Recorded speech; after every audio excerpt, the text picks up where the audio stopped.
Hi, I'm Kelsey from RibbonTopoFarmhouse.com, and today we are at the Amish auction. I have another video about the Amish auction that's about a year old now, so I thought I would do another one. I'm here with my husband, who does not want to be on camera, and my toddler, who's squealing in the background.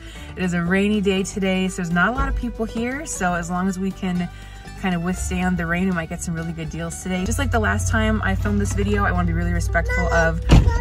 Yeah, I'm coming. I want to be really respectful of the people here and try not to get any faces, and especially it is an Amish auction held by their community, so I don't want to you know, film their families or their kids or anything, to be respectful. So, but I will try and show kind of the overall thing, and hopefully show some of the action as we get some really good, oh, my husband is in the shot, as we get some really good deals.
All right, so we are home from the auction, and it was definitely an auction where we got mostly impractical stuff as opposed to useful things.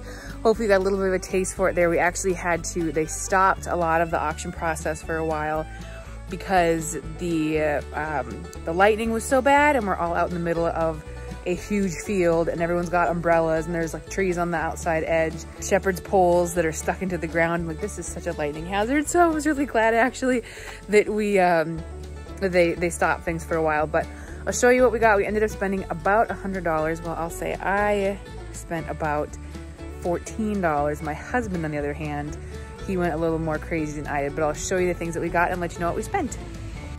So this was a situation, one of my favorites, where they just say who will give me $1 for everything here, which is why I ended up with a fair amount of crap. But of course, I actually really wanted these sleds. They aren't very expensive, and for $1 to get 2 of them. Pelican's a nice brand of outdoor gear, and these are super duper fast, and it's really nice for winter, and we live in Minnesota, so that was great. So those sleds, however, also came with, for $1, this random collection of fireplace pokers, and for the most part, actually, we'll use maybe half of that stuff because we already have some things in our basement. We have a wood stove we use for heat a little bit in the winter, and then there's also a old wood stove in the corner that we don't really use, that we don't have tools for, and then we also have a fire pit outside. So I mean, between all those different burning places, we can certainly make use of most of these tools. And then that also came with a baby gate, which does work.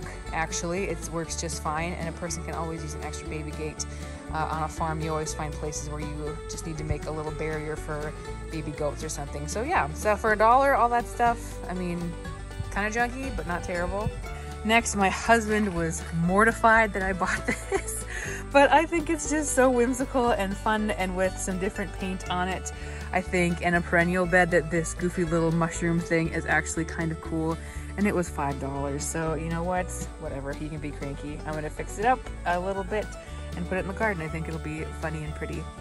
One of the next things we got, this is one of my husband's purchases, is he bought a bunch of English toffee from another Amish community that happened to be at the same auction. So he got some toffee and some honey from them as well. So that was actually one of our more expensive purchases, was the toffee and honey. And they are sitting in a big, beautiful stack of harvest baskets. These things typically run, I don't know, maybe like $8, $9 a piece. And I got these baskets, the whole big stack of them, for $8 total. So that was a pretty good deal. And then these, which are just so beautiful, and I'm so excited to have some finally, are some antique egg crates. And these were the most expensive that I probably wouldn't have spent as much as my sweet husband did, but he was so excited and knew I wanted them. So he spent on this bigger one, I think $35. And then on this super cute little one right here, he spent $20 on this little one. So I have loved these little egg crates for forever, and I'm always looking to get them at auctions. So it was really exciting to actually get some. They're mostly for decoration, but you can keep your eggs on the countertop in them too. So yeah, that's our haul from the auction. So like I said, mostly an impractical haul. We left probably around noon, 1, and they still had quite a few rows of things to get through, but it had just been kind of a long, wet day, and our toddler was tired and we were tired, so we headed out. But they still had so much cool, fun stuff there. So if there's an auction near you, be sure to go and check them out. They are so much fun. You never know what sort of cool things you're gonna find. Thanks so much for watching. You can always check back here for more farming, family food, and fortitude here at our Rough and Tumble Farmhouse.